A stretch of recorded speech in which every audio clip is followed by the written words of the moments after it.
Hi guys, நான் திரும்ப welcome to Updates. இன்னைக்கு நம்ம கிளாஸ் 9 CBSல History Chapter 4 அதாவது Forest Society and Colonialismல கன்க்ளூஷன் பார்ட் தான் பார்க்க போறோம். ஸோ வாங்க ஃப்ரெண்ட்ஸ் வீடியோக்குள்ள போகலாம். Forest transformation in Java. So நம்ம போன வீடியோவில் இந்தியாவுக்குள்ளே நடந்த விஷயங்களை பார்த்தோம். ஆனால் அவுட் சைட் வேர்ல்டில் நடந்த சில விஷயங்களை பற்றி பார்க்கணும்னு சொல்லியிருந்தோம். ஸோ இந்த வீடியோவில் நம்ம ஃபர்ஸ்ட் எதை பற்றி பார்க்க போறோம்னா ஜாவாங்கிற இடத்துல, அதாவது ஃபாரின் கண்ட்ரியில் இருக்கிற ஜாவாங்கிற இடத்துல ஃபாரஸ்ட் டிரான்ஸ்ஃபர்மேஷன் எப்படி இருந்தது. ஸோ நம்ம இந்தியாவில் ஃபாரஸ்ட் டிரான்ஸ்ஃபர்மேஷன் எப்படி இருந்ததுங்கிறத பார்த்தோம். ஸோ இந்த ஜாவா எங்கே இருக்குன்னா இந்தோனேஷியாவில் ஒரு ஐலாண்டு வச்சுக்கலாம். ஸோ இந்த இந்தோனேஷியாவில் இருக்கிற ஒரு ஐலாண்ட் தான் இந்த ஜாவா. இந்த ஜாவாலேயும் டச் பீப்புள், நமக்கு வந்து எப்படி பிரிட்டிஷ் பீப்புள் வந்து நம்ம நாட்டோட காட்டில் வந்து நிறைய ரூல்ஸ் போட்டாங்களோ அதே மாதிரி டச் பீப்புள் வந்து இந்த இடத்துக்கு வந்திருந்தாங்க. ஸோ அவங்கள பற்றியும் அவங்க என்னென்ன பண்ணாங்கிறதையும் இந்த இதில் பார்ப்போம். Java is now famous as a rice producing island in Indonesia, but once upon a time it was covered mostly with forest. The colonial power in Indonesia were the Dutch. As we will see, there were many similarities to the laws for forest control in Indonesia and India. Java in Indonesia is where the Dutch started forest management. Like the British, they wanted timber for Java to build ships. In 1600, the population of Java was estimated as 3.4 million. There were many villages in the fertile plains, but there were also many communities like living in the mountains and practicing shifting cultivation. So இப்போதைக்கு இருக்கிற Java வந்து பார்த்தீங்கன்னா ஒரு rice producing ஐலாண்டாக இருக்குது. ஆனால் இதுக்கு முன்னாடி வந்து இது இந்தோனேஷியாவில் எப்படிப்பட்ட ஒரு ஐலாண்டாக இருந்ததுன்னா இந்த இடத்துல மோஸ்ட்லி வந்து ஃபாரஸ்ட் தான் இருந்தது. ஸோ ஃபாரஸ்ட் இருந்ததுனால இந்த இடத்துல ரைஸ் ப்ரொடியூசிங் இருந்தது அவ்வளோவா இல்லை, அது வந்து இப்போ வந்தது. ஸோ ஃபாரஸ்ட் இருந்தது எப்படி ரைஸ் ப்ரொடியூசிங் மாதிரி இருக்கும் பார்க்கலாம். ஸோ இந்த இடத்துல இருந்த கொலோனியல் பவர் என்னன்னு பார்த்தீங்கன்னா டச்சு.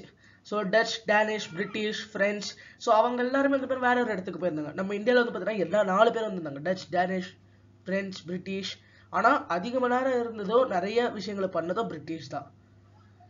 ஸோ பார்த்தீங்கன்னா நம்ம இந்தியாவில் இருந்த ரூல்ஸுக்கும் இந்தோனேஷியாவில் இருந்த ரூல்ஸுக்கும் நிறைய சிமிலாரிட்டிஸ் வந்து இருந்தது. ஏன்னா அவங்க எல்லாருக்குமே தேவை ஒரே ஒரு விஷயம் தான். ஏன்னா அந்த இடத்துல பிரிட்டிஷுக்கு வந்து எப்படி அவங்களுக்கு டிம்பர் தேவைப்பட்டதோ அதே மாதிரி டச்சுக்குமே டிம்பர் தான் தேவைப்பட்டது. எதுக்குன்னா அதுக்கும் build ships, so ships build பண்ணுறதுக்காக. ஸோ 1600ல் ஜாவாவோட பாப்புலேஷன் வந்து கிட்டத்தட்ட 3.4 மில்லியன். ஸோ 34 லட்சம் பேர் வந்து இருந்திருக்காங்க. ஸோ நிறைய வில்லேஜஸ் வந்து இருந்திருக்கு, ஃபர்டைல் பிளேஸாக இருந்திருக்கு. ஏன்னா அந்த இடத்துல நிறைய மரம் இருந்திருக்கு. ஸோ அந்த இடமே ரொம்ப பச்சை பசேல்னு இருந்திருக்கு. But there were also many communities living in the mountains and practice shifting cultivation. So practicing shifting cultivation, shifting கல்டிவேஷனும் நிறைய பேர் வந்து பார்த்தீங்கன்னா பண்ணிட்டு இருக்காங்க. நிறைய பேர் வந்து பார்த்தீங்கன்னா மவுண்டன்ஸ்ல இருந்துட்டு இருந்திருக்காங்க. The woodcutters of Java. So Java and the woodcutters. Kalangs of the Java were a community of skilled forest cutters and shifting cultivators. They were so valuable that in 1755, when the Mataram kingdom of Java split, the 6,000 Kalang families were equally divided between the two kingdoms. Without their expertise, it would have been difficult to harvest teak and for the king to build their palace. When the Dutch began to gain control over the forest in the 18th century, they tried to make the Kalangs work under them. In 1770, the Kalangs resisted by attacking a Dutch fort at Jona, but the uprising was suppressed. So இந்த கலாங்ஸுங்கிறது எப்படின்னா ஒரு community, இவங்க வந்து ஜாவால இருந்திருக்காங்க. So இவங்க எப்படி வந்துப்பட்ட மக்கள்னு பார்த்தீங்கன்னா skilled forest cutters. So இவங்க வந்து பார்த்தீங்கன்னா ஃபாரஸ்ட் கட்டிங்ல ரொம்ப ஸ்கில்லாக இருந்திருக்காங்க. அப்புறம் ஷிஃப்டிங் கல்டிவேஷன்ஸும். ஸோ இவங்க எந்த அளவுக்கு வந்து ரொம்ப வேல்யூபிளாக இருந்தாங்கன்னா கிட்டத்தட்ட 1755ல் அந்த இடத்துல மத்தாரம் கிங்டம்ங்கிற ஒரு கிங்டம் இருந்திருக்கு. ஸோ அதாவது பிரிட்டிஷும், அதாவது அந்த இடத்துல டச்சு வர்றதுக்கு முன்னாடி இந்த கிங்டம் தான் அந்த இடத்துல இருந்திருக்கு. ஸோ அது வந்து பார்த்தீங்கன்னா 2ஆக பிரிஞ்சிருக்கு. ஸோ அது 2ஆக பிரிகிறப்போ கிட்டத்தட்ட 6,000 கலாங் ஃபேமிலிஸ் இருந்திருக்கு. எல்லாம் வந்து பார்த்தீங்கன்னா ஈக்குவல், அதாவது 3,000 இந்த பக்கம் 3,000 இந்த பக்கம் மாதிரி இருக்கு. ஸோ அவங்க இருந்ததுனால மட்டும்தான் அந்த கிங்டமால அந்த இடத்துல வந்து பார்த்தீங்கன்னா அவங்களுக்கு தேக் வந்து ஹார்வெஸ்ட் பண்ணுறதுக்கும் அப்புறம் கிங்ஸ் வந்து அவங்களோட பேலஸ் பில்ட் பண்ணுறதுக்கு ஹெல்ப்ஃபுல்லாக இருந்தது. So when Dutch began to gain control over the forest in 18th century, they tried to make the Kalangs work under them.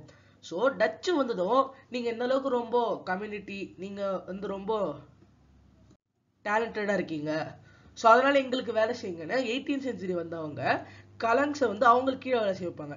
So இந்த இடத்துல இந்த டச்சை பற்றி தெரியும். ஸோ மேக்ஸிமம் எல்லா யூரோப்பியன் கண்ட்ரிஸ் என்ன நினைப்பாங்கன்னா வேலை செய்யணும், ஆனால் நம்மக்கிட்ட வந்து பார்த்தீங்கன்னா ஃப்ரீயாக தான் வேலை செய்யணும், அவங்க எதுவுமே கேட்கக்கூடாது அந்த மாதிரி நினைப்பாங்க. ஸோ அதனாலே கலாங்ஸ்லாம் வந்து பார்த்தீங்கன்னா ரெஸ்ட்ரிக்ட் பண்ண ஆரம்பிக்கிறாங்க. ஸோ ரெசிஸ்ட் பண்ணுறதுனாலேயே அவங்க ஒரு டச் ஃபோர்ட் வந்து பார்த்தீங்கன்னா அட்டாக் பண்ணுறாங்க. அது வந்து ஜோனாவில் இருக்குது. ஆனால் அந்த அப்ரைசிங்கை எப்படி சப்ரஸ் பண்ணிடுறாங்க.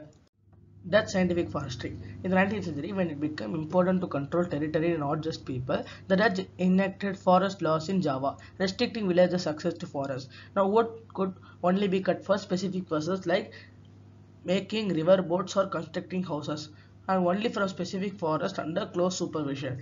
Villagers were punished for grazing cattle in young stands, transporting with food without a permit, or traveling on a forest road with horse, carts, or cattle. So 19th century அப்போ நம்ம மக்களை மட்டும் வந்து கண்ட்ரோல் பண்ணக்கூடாது, டெரிட்டரியும் control பண்ணுங்கிறதுனால touch என்ன பண்ணாங்கன்னா நிறைய forest loss வந்து ஜாவால போட ஆரம்பிச்சாங்க. ஸோ அதனால வந்து பார்த்தீங்கன்னா நம்ம இந்தியாவில் எப்படி நடந்ததோ அதே மாதிரி வந்து பார்த்தீங்கன்னா வில்லேஜஸ்க்கு வந்து ஃபாரஸ்ட்கான அக்சஸை ரெஸ்ட்ரிக்ட் பண்ணாங்க. இப்போ வந்து பார்த்தீங்கன்னா வுட் வந்து சில எடுக்க முடியும், அதாவது சில ஸ்பெசிஃபிக்கான purpose like river boats making, அப்புறம் constructing houses, and only from a specific forest under close supervision. So இந்த மாதிரி வந்து வீடு கட்டுறதுக்கோ ரிவர் போட் செய்யறதுக்கு மட்டும் தான் யூஸ் பண்ண முடியும், அதுவும் ஸ்பெசிஃபிக்கான ஃபாரஸ்ட்ல இருந்து மட்டும்தான்.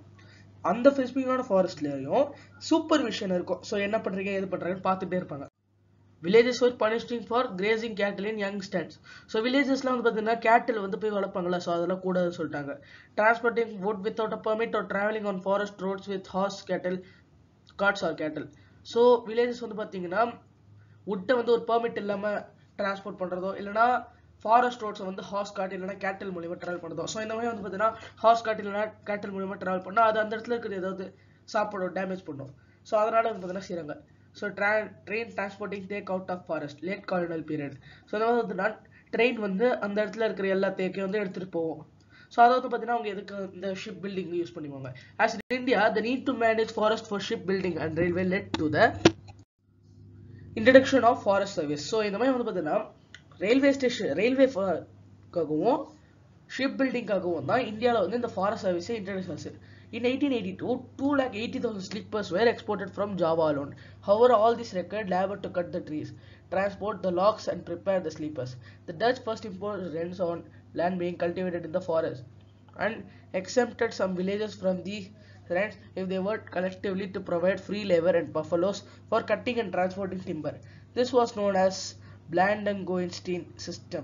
Later, instead of rent expansion, forest villagers were given small wages, but their right to cultivate forest land was restricted. So கிட்டத்தட்ட 1882 மட்டுமே கிட்டத்தட்ட 280,000 ஸ்லீப்பர்ஸை வந்து எக்ஸ்போர்ட் பண்ணியிருக்காங்க ஜாவாலேருந்து. ஸோ இது எல்லாத்துக்குமே வந்து பார்த்தீங்கன்னா அவங்களுக்கு லேபர் தேவைப்படும். So touch first imposed rents on land being cultivated in the forest and then exempted some villages from these rents if they work collectively to provide free labor and buffaloes for cutting down and transporting timber. So எல்லாமே வந்து பார்த்தீங்கன்னா labour தேவைப்படுது. So அதனால touch என்ன பண்ணாங்கன்னா first இந்த forest லேண்ட்லாம் cultivate பண்ணாங்கல்ல, so அந்த இடத்துல எல்லாத்துல ரெண்ட் போட ஆரம்பிச்சாங்க. நீங்களாம் இந்த இடத்துல வந்து பார்த்தீங்கன்னா ரெண்ட் கொடுத்து தான் பண்ணணும்னு. ஸோ அந்த ரெண்ட் கொடுக்கறதோட சில இடத்துல அந்த ரெண்ட் எடுத்தாங்க. ஸோ அந்த இடத்துல ரெண்ட் எடுத்துட்டு அதுக்குள்ள நீங்க எங்களுக்காக வேலை செய்யணும் அப்படிங்கிற மாதிரி வந்து பார்த்தீங்கன்னா சொன்னாங்க. ஸோ இதனால வந்து ஃப்ரீ லேபரும் பஃபலோஸும் வந்து பார்த்தீங்கன்னா கட்டிங் அண்ட் டிரான்ஸ்போர்ட்டிங்க்கு கிடைச்சிது. ஸோ இதை வந்து பிளாண்டங்கோன்ஸ்டீன் சிஸ்டம்னு சொன்னாங்க. Later instead of rent exception, so இந்த மாதிரி ரெண்ட்டை வந்து எடுக்கிறது பதிலாக ஃபாரஸ்ட் வில்லேஜஸ்க்கு சின்ன சின்ன அமௌண்ட்டை கொடுத்துட்டு நீங்கள் ஃபாரஸ்ட்டில் வந்து எதுவும் பண்ணக்கூடாது, நீங்கள் எந்த கல்டிவேட்டே பண்ணக்கூடாது, என்ன கிடைக்குதோ அதை வாங்கிடுங்க, காசு கொடுக்குறோம் அப்படிங்கிற மாதிரி வந்து பார்த்தீங்கன்னா கிரியேட் பண்ணிட்டாங்க. ஸோ அதனால் அவங்க ஃபாரஸ்ட்டில் என்ன கல்டிவேட் பண்ணுறது ரைட் வந்து அவங்களுக்கு ரெஸ்ட்ரிக்ட் ஆச்சு. Samin's challenge. So Samin's challenge கிட்டத்தட்ட around 1890 Surontiko Samin of Randublatung village. So இந்த ரேண்டம் பிளாட்டுங் வில்லேஜுங்கிறது வந்து பார்த்தீங்கன்னா ஒரு தேக் ஃபாரஸ்ட் வில்லேஜ். ஸோ அந்த இடத்துல தேக் ஃபாரஸ்ட் வந்து கட் பண்ணி வைப்பாங்க. இந்த இடத்துல அவர் வந்து ஒரு ஃபாரஸ்டோட ஸ்டேட் ஓனர்ஷிப்பை பற்றி வந்து கொஸ்டின் பண்ண ஆரம்பிக்கிறாரு. ஸோ அவர் என்ன சொல்றாருன்னா இந்த ஸ்டேட் வந்து விண்டு, வாட்டர், எர்த், வுட் எல்லாம் செய்யலை. ஸோ அப்படி எப்படி வந்து அந்த ஃபாரஸ்ட்டை வந்து ஓன் பண்ண சொல்ல முடியும்? ஸோ அதை வந்து பார்த்தீங்கன்னா அவர் கேட்குற அந்த மாதிரி லாஜிக்கில் ஸோ எல்லாருமே வந்து பார்த்தீங்கன்னா இது ஒரு டெவலப் ஆச்சு. ஸோ கிட்டத்தட்ட வந்து நிறைய பேர் வந்து இதை ஆர்கனைஸ் பண்ண ஹெல்ப் பண்ணுறாங்க. ஸோ அது மேக்ஸிமம் வந்து யாருன்னு பார்த்தீங்கன்னா சமீனோட சன் இன் லாஸ். கிட்டத்தட்ட 1907 மட்டுமே 3000 ஃபேமிலிஸ் வந்து அவரோட ஐடியாஸை ஃபாலோ பண்ணிட்டு இருந்தாங்க. Some of the Samins protected by laying down on their land where the Dutch came to survey it. So சில சமீஸ்ல என்ன பண்ணாங்கன்னா அவங்களோட லேண்டில் வந்து படுத்துக்கிட்டு ப்ரொடெஸ்ட் பண்ணாங்க. when the Dutch came to survey it. So அந்த டச் வந்து சர்வே பண்ண வர்றப்போ while other refused to pay taxes or fine or perform labor. So சில பேர்லாம் வந்து பார்த்தீங்கன்னா நான் டேக்ஸ் கட்ட மாட்டோம், ஃபைன் கட்ட மாட்டோம், லேபர்ல பெர்ஃபார்ம் பண்ண மாட்டோம் சொன்னா ரெஃப்யூஸ் பண்ணாங்க. ஸோ இந்தோனேஷியாவோட இந்த இடத்துல இருக்கிற ஐலாண்ட்ஸை பற்றி தான் காட்டுறாங்க. So most of the Indonesia's forest are located in islands like Sumatra, Kalimantan and West Iran. However, Java is where Dutch began their scientific forestry. So இந்த இடத்துல ஜாவால தான் வந்து அவங்க scientific forestry first ஆரம்பிக்கிறாங்க. The island, which is now famous for rice production, was once richly covered with teak. So ஆனா அது பார்த்தீங்கன்னா அப்போ வந்து தேக் வந்து பார்த்தீங்கன்னா அந்த இடத்துல அதிகமா இருந்தது. ஆனா இப்போ ரைஸ் தான் அதிகமா இருக்குது. War and deforestation. The First World War and the Second World War had a major impact on forest. In India, working plants were abandoned at this time and the forest department cut freely to meet British war needs. So பார்க்குறப்போ first world war அப்போவும் second world war அப்போவும் இந்த ஃபாரஸ்ட்ல வந்து major impact இருந்தது. So இந்தியாவில் பார்க்குறப்போ working plans எல்லாம் நிறுத்தி வச்சுட்டு எல்லாரும் வந்து பார்த்தீங்கன்னா ஃபாரஸ்ட் டிபார்ட்மெண்ட்ல பிரிட்டிஷோட வார் நீட்ஸுக்காக ஃப்ரீயாக வந்து ட்ரீஸை கட் பண்ண ஆரம்பிச்சிட்டாங்க. In Java, just before the Japanese occupied the region, the Dutch followed a scorched earth policy, destroying sawmills and burning huge piles of giant teak log so that they would not fall into Japanese hands. So, பார்க்குறப்போ ஜாவால வந்து ஒரு system follow பண்றாங்க. So Japanese வந்து அந்த இடத்த கைப்பற்றிடுறாங்க. ஆனால் அதை கைப்பற்றுறதுக்கு முன்னாடி வரைக்கும் இந்த டச் வந்து ஒரு சிஸ்டம் ஃபாலோ பண்றாங்க, ஒரு பாலிசி. அந்த பாலிசி என்னன்னா ஸ்கார்ச்ட் எர்த், அதாவது அவங்க கிட்டத்தட்ட huge piles of chain teak logs, so அது வந்து ரொம்ப அதிகமாக தேக்ஸ் எல்லாம் எடுத்து அதை வந்து எரிய வைப்பாங்க. ஸோ அதை வந்து எரிய வைக்கிறப்போ ஜாப்பனீஸால அந்த பக்கம் வர முடியாது. ஏன்னா கிட்டத்தட்ட 100 டன் எரிய வைக்கிறப்போ அந்த நெருப்பு வந்து எந்த அளவுக்கு பெருசாக இருக்குன்னு நமக்கு தெரியும். ஸோ அவங்களால வந்து அதை டாலரேட் பண்ணிட்டு இந்த இடத்துக்கு வர முடியாதுங்கிற மாதிரி வந்து பார்த்தீங்கன்னா ஒரு பார்டர் மாதிரி செய்கிறாங்க. ஸோ ஜாப்பனீஸ் வந்து பார்த்தீங்கன்னா இந்த ஃபாரஸ்ட்டு அதுக்கப்புறம் அதை கைப்பற்றினதுக்கப்புறம் கொஞ்சம் கூட வந்து பார்த்தீங்கன்னா ரெக்லெஸ்லி வந்து எல்லா இடத்துலையும் வந்து பார்த்தீங்கன்னா எடுக்க ஆரம்பிச்சுறாங்க. அங்க இருக்கிற மொத்த மரத்தையும் அழிச்சிருங்க கிட்டத்தட்ட அவங்களோட ஹோன் வார் இண்டஸ்ட்ரீஸ்க்காக. ஸோ ஃபாரஸ்ட் வில்லேஜஸ் வந்து பார்த்தீங்கன்னா ஃபாரஸ்ட்டை கட் பண்ணுறதுக்காக ஃபோர்ஸ் பண்ணுறாங்க. ஸோ நிறைய வில்லேஜஸ் வந்து பார்த்தீங்கன்னா இந்த ஆப்பர்ச்சுனிட்டி யூஸ் பண்ணி கல்டிவேஷன் வந்து எக்ஸ்பேண்ட் பண்ணிடுறாங்க. ஸோ வாருக்கு அப்புறம் அந்த இந்தோனேஷியன் ஃபாரஸ்ட் சர்வீஸால இந்த லேண்ட் எல்லாம் திரும்பி வாங்க முடியல, அது வந்து ரொம்ப கஷ்டமாயிடுச்சு. As in India, people's need for agriculture land has brought them into conflict with the forest department's desire to control the land and exclude people from it. So இந்தியாவில் பார்க்குறப்போ பீப்புளெலாம் வந்து அக்ரிகல்ச்சர் லேண்ட்லாம் அவங்களுக்கு தேவைங்கிறதுனால அவங்க தான் ஃபாரஸ்ட் டிபார்ட்மெண்ட்டோட டிசைர், அதாவது ஃபாரஸ்ட்டை வந்து preserve பண்ணணும், அந்த ஒரு டிசைட் எதிராக வந்து பார்த்தீங்கன்னா கான்ஃப்ளிக் வருது. ஸோ அவங்க என்ன நினச்சாங்கன்னா அதுக்குள்ளேருந்து இருக்கக்கூடாது, நம்ம வந்து அக்ரிகல்ச்சர் லேண்ட் பண்ணி அந்த இடத்துல நம்ம வந்து அக்ரிகல்ச்சர் பண்ணி அது மூலயமா நம்ம ப்ராஃபிட் எடுக்கலாம் வந்து அவங்க இருக்கிறாங்க. New developments in forestry. Since 1980s, governments across Asia and Africa have begun to see that the scientific forestry and the policy of keeping forest communities away from the forest has resulted in many conflicts. Conservation of forests rather than collecting timber has become an important goal. The government has recognized that in order to meet this goal, the people who live near the forest must be involved. In many cases across India, from Mizoram to Kerala, dense forests have been survived only because villages protect them in scared groves known as Sarnas, Devarkudu, Kan, Rai, etc. Some villages have been patrolling their own forest, with each household taking it to turns instead of leaving it to the forest guards. Local forest communities and environmentalists today are thinking of different forms of forest management. So, since 1980s ல இந்த government வந்து ஏசியாலயும் சரி ஆப்பிரிக்காலயும் சரி நிறைய விஷயத்தை வந்து யோசிக்க ஆரம்பிச்சிருக்காங்க. Have begun to see that scientific forestry and the policy of keeping forest communities away from the forest has resulted in many conflicts. So in the scientific forest, Dutchoட scientific forestry, policy of keeping forest communities away from forest, so இது எல்லாமே வந்து பாத்தீங்கன்னா conflictsல தான் result பண்ணிருக்கு. Conservation of forest rather than collecting timber has become a more important goal. So conservation of forest, நாங்க ஃபாரஸ்ட்டை conserve பண்றங்கிற பேர்ல அதை விட்டுட்டு டிம்பர் கலெக்ட் பண்றது தான் அவங்களோட மேஜர் கோலா இருக்கு. The government has recognized that in order to meet this goal, the people who live near the forest must be involved. So government வந்து என்ன நினைச்சிருக்காங்கன்னா, ஸோ இந்த கோல் வந்து மீட் பண்ணணும்னா பீப்புள் வந்து அந்த ஃபாரஸ்ட்க்கு பக்கத்தில் இருக்கிறவங்க இன்வால்வ் இருக்கணும். ஸோ நிறைய கேசஸ் அக்ராஸ் இந்தியாவில், அதாவது மிசோரம் வந்து கேரளா வரைக்கும் டென்ஸ் ஃபாரஸ்ட் வந்து யாரால சர்வைவ் ஆயிருக்குன்னா நிறைய வில்லேஜ் வந்து பார்த்தீங்கன்னா அதை ப்ரொடெக்ட் பண்ணியிருக்காங்க. ஸோ அவங்கள வந்து பார்த்தீங்கன்னா சர்னாஸ், தேவரகுடு, கண், ராய் இவங்க தான் வந்து அந்த இடத்துல இருந்த வில்லேஜஸ் எல்லாம் சர்வை பண்ணுறதை ஹெல்ப் பண்ணியிருக்காங்க.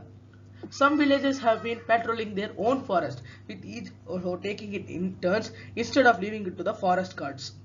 ஸோ சில வில்லேஜஸ்ல வந்து பார்த்தீங்கன்னா அவங்களோட ஓன் ஃபாரஸ்ட்டை பேட்ரோல் பண்ண ஆரம்பிச்சிருக்காங்க. இது instead of leaving it to the forest guards. So forest guards பதிலா இவங்களே வந்து பார்த்தீங்கன்னா அதை பார்த்துக்கிட்டு வர ஆரம்பிச்சிருக்காங்க. Local forest communities and environmentalists today are thinking of different forms of forest management. So local forest communities and environmentalists இன்னைக்கு different type of forest management வந்து யோசிக்க ஆரம்பிச்சிட்டாங்க. So Loggerhead and Rembrandt under Dutch colonial rule. So நீங்க பார்க்கலாம் இந்த இடத்துல வந்து பார்த்தீங்கன்னா டச் colonial ruleல டிம்பர் வந்து எப்படி வெட்டுறாங்க. ஸோ அதை வெட்டி வந்து பார்த்தீங்கன்னா இந்த வில்லேஜஸ்லாம் எடுத்துகிட்டு போயிட்டு டச் பீப்புள் கிட்ட கொடுப்பாங்க. ஸோ தேங்க்யூ ஃப்ரெண்ட்ஸ், இதோட வந்து பாருங்க இந்த சாப்டர் முடியுது. ஸோ இந்த வீடியோ உங்களுக்கு பிடிச்ச லைக் ஷேர் அண்ட் கமெண்ட் பண்ணுங்க, மறக்காம சப்ஸ்கிரைப் பண்ணுங்க. ஸோ தேங்க்யூ ஃப்ரெண்ட்ஸ், பாய்.